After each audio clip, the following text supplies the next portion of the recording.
Day 2, I'm just gee myself up to get going because the weather is even worse than yesterday. I've got the rain and it's like a gale force 20 outside, so it's going to be difficult to work on it today. All I'm thinking is if I get the drive shafts out and I can disconnect the last couple of things for the engine, I can get it in here. Obviously it doesn't matter in a garage if it's raining and howling outside, so get the engine in here, then I can crack on without being stopped by the weather, and yeah, then just hope it clears up by the time it comes to putting it back in. So yeah, let's get going. Whoever was working at BMW at the time, I thought it was an excellent idea to put the ball joint nut in there. Just have a word with yourselves. Why would you do it? Why? Just do it from the top down, like every other car. But it's another layer of complication for no reason. Really getting held up by a couple of things now. It's very frustrating.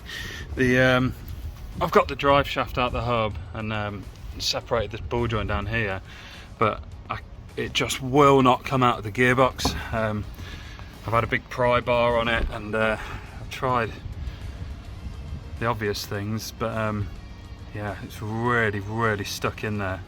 And the other side's even longer, so that's probably going to be even harder to get out.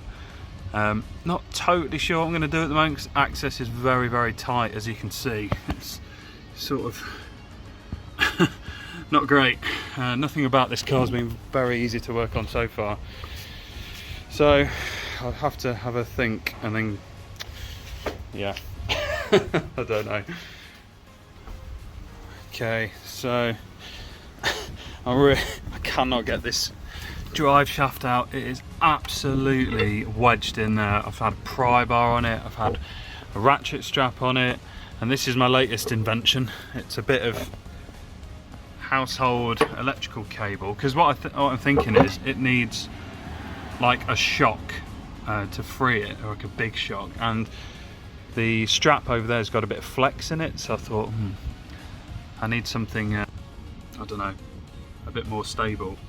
So the problem is that this hammer's not big enough, I don't think, to put some weight behind it, so I'm just going to nip out and try and track down a sledgehammer and I'll try again. But wow, I've been on this all morning, just will not come out. I cannot believe it. I thought I'll just give it one more go and get a bit angry with it, not that I wasn't being already, and pop, came straight out. Can't believe it. So if anyone's in a similar situation, yeah, I just put a bit of it's just household electrical cable, some fairly thick stuff that I found, and put it round, got a hammer on the other end, and bang, straight out. I might keep this. Specialist tool, as they say. Now for the other side. So I've just broken the ball joint for this side and freed up the drive shaft. Now, very difficult to see because it's quite far inside, but this one is really long. It sort of sits inside a carrier bearing. I don't know if you can see it there. I'll try and get my phone in. Oh, no. There we go. So it's like a carrier bearing, it looks like. I don't know what the normal routine is people do here. Do they split the drive shaft or what? Or do they take the whole thing out? I really don't know. So I'll try and I'm gonna go get some food and I'll try and investigate and see what people usually do with this long drive shaft. But yeah, just got to get that out, and then really we're not far off engine out time, and we can get cracking properly. I think there's just a couple more there's a few more electrical connections maybe. I think definitely down the back end there's going to be some heater matrix connections which I cannot even see. So I mean, look at the distance there, that's my finger. There's no way you're getting a hand down there or anything. So I think what people must do is they sort of semi-lift the engine forwards and then disconnect those hoses last. I don't know, I'm sort of making it up as I go along at this point. Rain stops play again. Not too bad, I've been pretty lucky today actually. It's just a light shower, hopefully. Just been working to take off this second drive shaft. The way I've done it is took the gearbox mount off. It's got to come off anyway, and unfortunately there's another thing I'm going to have to replace. I don't know if you can see here, it's all perished, and yeah, that needs doing as well. So whilst it's off, we might as well do it. I don't know if you remember me showing you that like bearing carrier on the drive shaft. I'm going to take that off, and then hopefully the whole thing should just sort of manoeuvre out. That's the plan anyway. Just got to wait for it to stop raining again. Hopefully it won't take too long. Weather's gone downhill pretty rapidly, so I'm going to have to wait for it to clear up I think now. I'm just getting soaking wet. But on the plus side, got the second drive shaft out.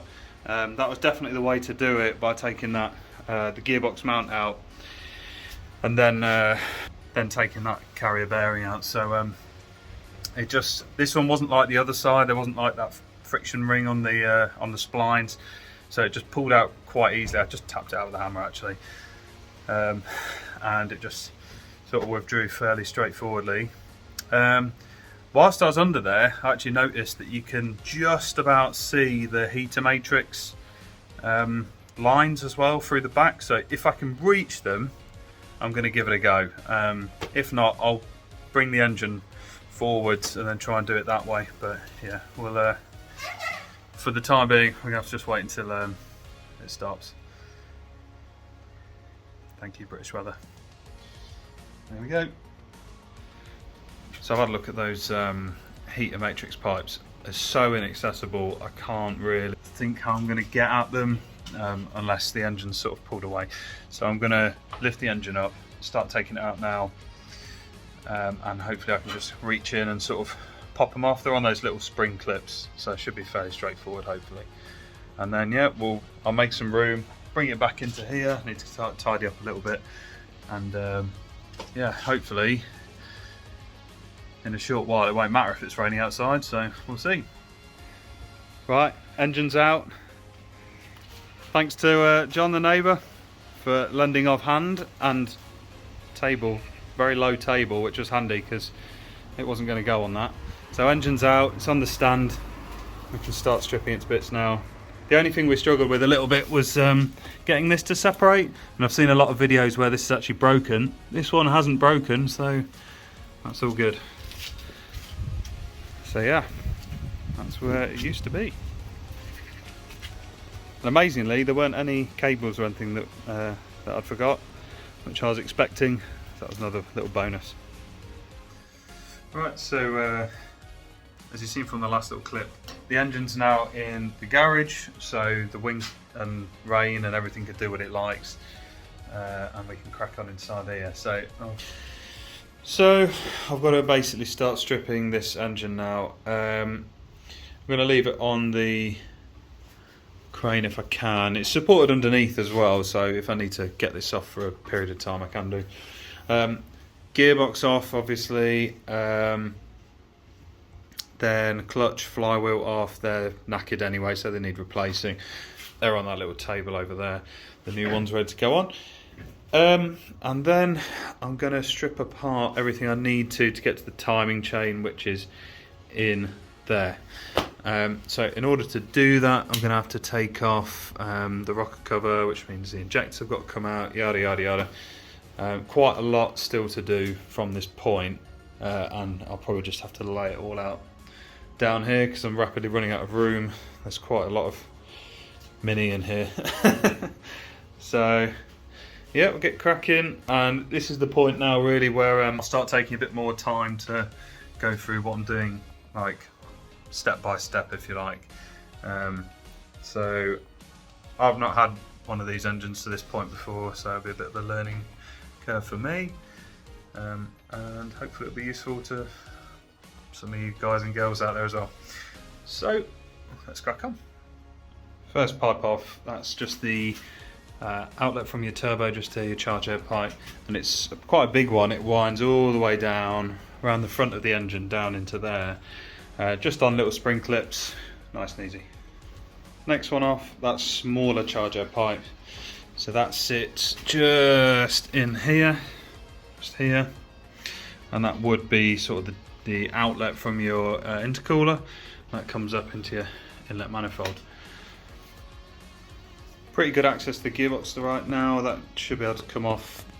One thing I've been sort of putting off doing, so I didn't know if I could get away without it, is the got a coolant bottle trying to come along for a ride. Do you like the Action Crocs, by the way? Good for everything. Anyway, so the gearbox I was trying to get away without dumping all the oil. However, I think I'm going to do it. Whilst it's all out, I might as well do an oil change on the gearbox. So you've got a drain plug down here, and then there's your filling plug as well. And it's just like an overflow filling system. So when it gets up to this point, it's full. I think it's about 1.5 litres, something like that. You'll notice that the level is about level with the drive shafts where they come out. So that's why I thought I could get away with it. I'm still considering whether to get away with it. It's just whether it will stand up and not tip over and dump all of its oil out. What to do? I'm gonna have a think. and I'll get back to you.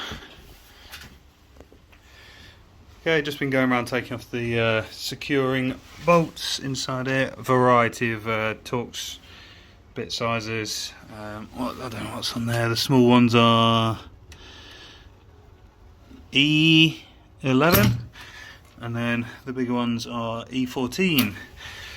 So you can see it's just cracked, so it's ready to come off. I'm just going to take this last bolt out at the top and then pop it down over there. Gearbox off. It's quite a heavy unit actually. See in there, there's our fork and our thrust release bearing. There should be a new one in the kit. I've not actually checked yet, but I'll be very surprised if there isn't one. And it's exposed our clutch, which is just, I don't know if you can hear it, but really bad. Yeah, really bad. So yep, next thing to do will be to strip the clutch off, I think, or might start on some of the ancillary equipment. It's all got to come off. I'm just sort of intrigued to see how bad that clutch really was. That's why I did that first. So yep, onwards and upwards. So I just wanted to show you how bad this thing is and why it needed changing. So there shouldn't really be much movement in this, if any, but you hear that? Absolutely goosed. So next thing will be to get the flywheel off in there. It wouldn't surprise me if that was the original flywheel. There's lots of heat spots, loads of carbon and stuff in there. See it all falling out. So yeah, flywheel next I think. Now I was just thinking I'm going to leave the flywheel for the minute, because in the camshaft and crankshaft really locking toolkit, there's a pin that goes sort of through a notch in the flywheel, and you use that to make sure your crankshaft's in the right place, and then you put this like camshaft locker down over the cams.